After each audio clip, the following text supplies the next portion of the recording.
Shalom saudara, puji Tuhan ya sudah di penghujung minggu ini, hari Sabtu. Saya percaya hari-hari saudara terus mengalami Tuhan ya. Ayo kita masuk lebih dalam, kita selami karya Tuhan di dalam hidup kita selami hadirat Tuhan, kita selami hubungan dengan Tuhan ya. Sungguh merupakan sebuah anugerah, sebuah kasih karunia ya yang sangat besar jikalau kita masih Tuhan berikan kesempatan ya. Saya ajak kita berdoa terlebih dahulu. Bapa, terima kasih buat kebaikan-Mu. Kami mengucap syukur Tuhan untuk anugerah-Mu. Semua karena pemeliharaan-Mu, semua karena tangan-Mu yang sempurna menyertai kami. Sudah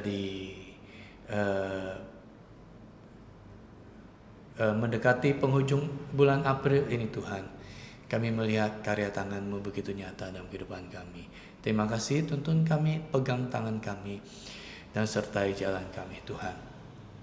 Kami bersyukur kalau sebentar kami belajar firman-Mu, belajar apa kata hikmat-Mu untuk menuntun dan menerangi jalan kami sepanjang hari ini. Tuhan, taruh firman-Mu, sirami dan agar bertumbuh dan berbuah berkali-kali lipat di dalam kehidupan kami. Terima kasih Tuhan, kami mengucap syukur, kami berdoa di dalam nama Tuhan kami, Yesus Kristus. Amin. Saudara, saya langsung bacakan dulu hikmat hari ini, diambil daripada Amsal 13 ayat 11. Harta yang cepat diperoleh akan berkurang, tetapi siapa mengumpulkan sedikit demi sedikit menjadi kaya. Ya, ini kalau kita baca sekilas ya, sepertinya Alkitab hikmat hari ini Amsal mengatakan jangan buru-buru kaya ya. Kalau kita renungkan sebenarnya maksud penulis Amsal di sini itu bukan seperti itu, saudara. Harta yang cepat diperoleh itu juga bisa berarti kesiapan kita ya. Jadi dua sisi. Satu sisi itu Amsal mengingatkan kepada kita untuk mengoreksi hidup kita ya. Terkadang misalnya contoh warisan ya. Warisan orang tuanya kaya, anaknya belum punya pengalaman, belum matang di dunia profesional ya, atau di dunia usaha, belum matang di dalam mengelola usaha ya, belum matang di dalam pemikiran, di dalam pergaulan juga belum ada mentor, belum ada pergaulan yang baik ya. Kadang-kadang hal-hal seperti itu dari kesiapan dari diri orang tersebut, dari diri kita dulu ya. Apakah kita sudah siap mendapatkan kelimpahan berkat ya? Penulis Amsal menuliskan ini juga Tuhan menaruh hikmat ya, menaruh hikmat untuk mengingatkan kepada setiap kita. Jikalau kita saat ini posisi adalah orang tua, persiapkan generasi kita, anak kita yang akan mewarisi ya kelimpahan berkat daripada Tuhan kepada kita ya, supaya jangan nanti musnah, jangan nanti hilang ya. Saya tiba-tiba teringat dengan waktu Daud mewariskan kepada Salomo ya. Bukankah Daud memberkati Salomo, Daud mendidik Salomo ya, dan bahkan Tuhan juga ikut campur tangan. Tuhan bilang kepada anakmu inilah Salomo ya, yang akan kuberikan untuk melalui tangannya lah akan membangun bait suci kemah Tuhan di muka bumi ini ya. Dan kemudian Tuhan menuntun, Tuhan menampakkan diri di dalam penglihatan mimpi kepada Salomo ya. Kemudian Tuhan menyertai Salomo. Nah, Salomo ke bawahnya ini yang tidak berhasil ya kan ya. Tapi di situ juga Tuhan sudah berfirman kepada Daud melalui keturunanmu ya, karena Daud melakukan kesalahan ya dengan membunuh orang yang tidak bersalah, yaitu suaminya Batseba ya, sehingga hukuman tetap harus dijalankan ya. Tapi Tuhan tetap memegang janjinya, yaitu keturunan Daud tidak akan terputus untuk menjadi pemimpin di bangsa Israel, umat pilihan Tuhan. Ya, ketidakmatangan karakter di sini ditekankan oleh penulis Amsal. Ya, itulah yang menjadi masalah. Ya, bukan hartanya yang menjadi masalah, tapi kematangan karakter dari orang yang menerima harta itu yang harus dibentuk, yang harus menjadi matang terlebih dahulu supaya harta benda itu tidak menjadi tidak menjadi malapetaka, ya, dan tidak menjadi yang mendatangkan kebinasaan kepada orang tersebut, ya. Maka itu apa yang harus dilalui, yaitu proses pematangan karakter ini harus dilalui adalah proses bekerja, belajar, proses pendewasaan, ya, proses pergaulan, proses pendidikan, ya, banyak hal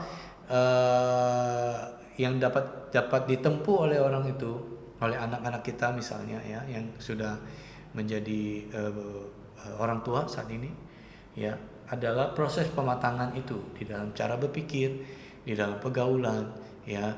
Orang tua bisa mewariskan pendidikan, bisa mewariskan pengalaman, bisa mengajarin anaknya atau suruh anaknya dulu bekerja untuk belajar menimba ilmu di tempat yang lain. Ya, betul saudara, ya. Seseorang yang tidak membangun disiplin, tidak mencari hikmat, ya, maka hal-hal itu yang akan membuat dia itu akan berkurang di sini harta, ya, akan terjadi pemborosan, akan tidak memiliki hikmat untuk mengelolanya tersebut, ya. Kemudian tetapi siapa mengumpulkan sedikit demi sedikit menjadi kaya. Nah, disinilah proses pembelajarannya. Di sini ada sedikit demi sedikit, berarti ada ketekunan, ada penguasaan diri, ada pertumbuhan yang stabil sedikit demi sedikit, ada pertumbuhan stabil, ada proses belajar, banyak proses di sini yang terjadi, ya, sehingga dikatakan, Amsal mengatakan bahwa siapa yang mengumpulkan sedikit demi sedikit menjadi kaya. Kadang juga saudara, ketika kita mengumpulkan sedikit demi sedikit kemudian sudah mulai banyak, kita akan ingat pada keringat kerja keras masa lalu, sehingga kita tidak, disinilah proses pendewasaan, sehingga kita akan berpikir berulang-ulang jikalau kita mau belanjakan atau memboroskan untuk sesuatu yang tidak bermanfaat, ya. Disinilah Tuhan juga memberikan hikmat kepada kita, ya, ketika kita mengumpulkan sedikit demi sedikit, ya, konsistensi, ketika menjadi banyak kita akan ingat untuk memberkati orang lain, memuliakan Tuhan dengan harta yang Tuhan berikan, ya kan, ya. Ada pesan moral mengenai integritas dari hal ini adalah kedaulatan Tuhan, ya. Tuhan lebih menghargai proses pembentukan manusia daripada sekedar hasil akhir, ya. Kerja keras dipandang sebagai bentuk ibadah dan tanggung jawab atas talenta yang Tuhan berikan, ya kan, ya. Jangan kita anggurkan, jangan kita pendam, jangan kita simpan talenta yang Tuhan berikan, ya.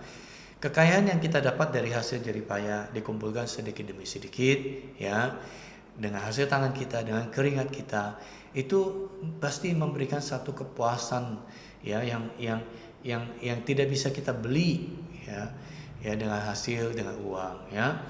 Hastar yang cepat yang tadi diperoleh, ya, juga bisa kita artikan misalnya dari sisi kematangan tadi, kemudian dari sisi luar misalnya diperoleh dengan cara merampas orang lain, cara berjudi, ya, kemudian menipu, spekulasi yang ceroboh, ya, itu juga hal-hal yang harus kita hindari, ya. Selain dari diri kita, proses diri kita untuk pematangan, ya, dengan cara mendapatkannya itu juga yang harus dihindari, ya. Jangan ingin cepat kaya dengan cara merampas, dengan cara merugikan orang lain, saudara, ya. Hal-hal itu yang harus kita hindari.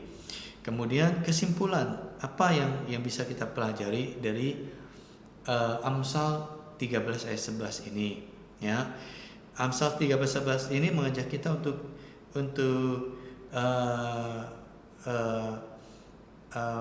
menguasai diri kita sedemikian rupa untuk kita mengumpulkan sedikit demi sedikit untuk kita menghindari jalan cepat kaya dengan cara hal-hal yang tidak berkenan di hadapan Tuhan, ya. Sebaliknya ayat ini juga mendorong kita untuk setia dalam perkara-perkara kecil, ya, bekerja dengan jujur, kerja keras, ya, percaya proses pembentukan Tuhan dalam hal ini salah satunya ada kesabaran, yaitu adalah jalan Tuhan yang Tuhan siapkan untuk kita menuju ke kesejahteraan yang diberkati dan dapat bertahan lebih lama, ya, kita mendapatkan hikmat daripada Tuhan sehingga kita mengelolanya pun dengan cara-cara dan hikmat daripada Tuhan, ya. Saudara, kita menyembah Tuhan. Katakan, saat ku menyembahmu. Saat ku menyembahmu, Rohmu bekerja.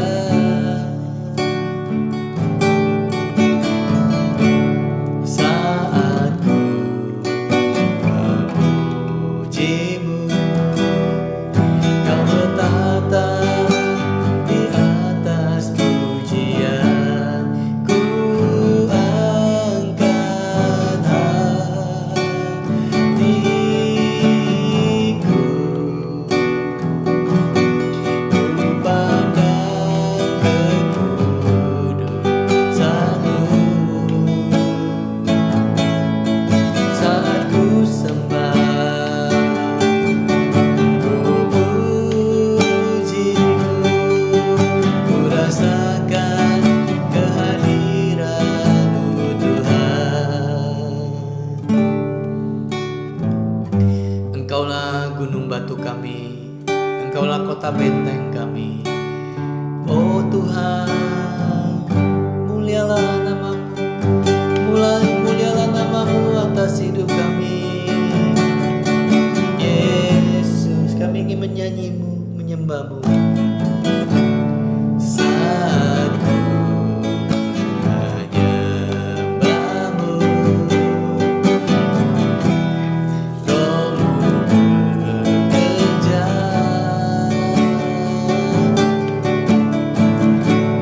Saat ku memujimu, Kau bertata di atas pujian. Ku angkat hatiku, ku pandang kekudusan-Mu. Saat ku sembah, ku pujimu, ku rasakan kehadiran-Mu Tuhan. Ku angkat hatiku, ku pandang kekudusan-Mu. Saat ku sembah, ku pujimu, ku rasakan kehadiran-Mu Tuhan. Lebih tinggi lagi saudara, katakan, ku angkat hatiku,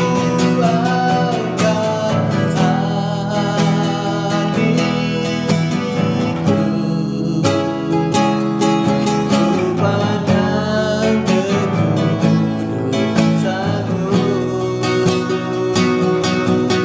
Saat ku sembah, ku pujimu, ku rasakan kehadiran-Mu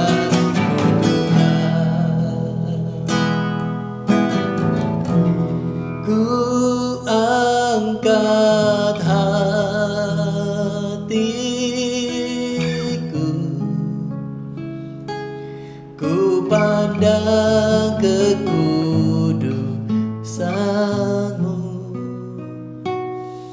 Saat ku sembah, ku pujimu, ku rasakan kehadiranmu Tuhan. Ku rasakan kehadiranmu Tuhan. Ku rasakan kehadiranmu Tuhan. Saya berdoa saudara, hari-hari saudara, hati saudara terus melekat kepada Tuhan. Tuhan senantiasa melimpahkan kasih setia-Nya dan rahmat-Nya yang selalu baru setiap hari. Ke dalam ribaan, ke dalam lumbung, ke dalam anggur pemerasan saudara, yaitu ke dalam usaha saudara, ke dalam pekerjaan saudara, dan yang pasti kesehatan saudara terus diberkati Tuhan. Mengucap syukur kepada Tuhan, itulah jalan berkat yang Tuhan siapkan untuk kita. Ya, diberkatilah keluar masukmu, diberkatilah hidupmu, diberkatilah usahamu, diberkatilah kesehatan pekerjaanmu, diberkatilah studimu, diberkatilah masa tuamu, sampai putih rambutmu. Senantiasa Tuhanlah sandaranmu. Di dalam nama Tuhan Yesus, saya materaikan seluruh berkat ini di dalam satu nama Tuhan Yesus Kristus. Terima dengan imanmu saudara, katakan amin. Bye bye, Tuhan Yesus memberkati.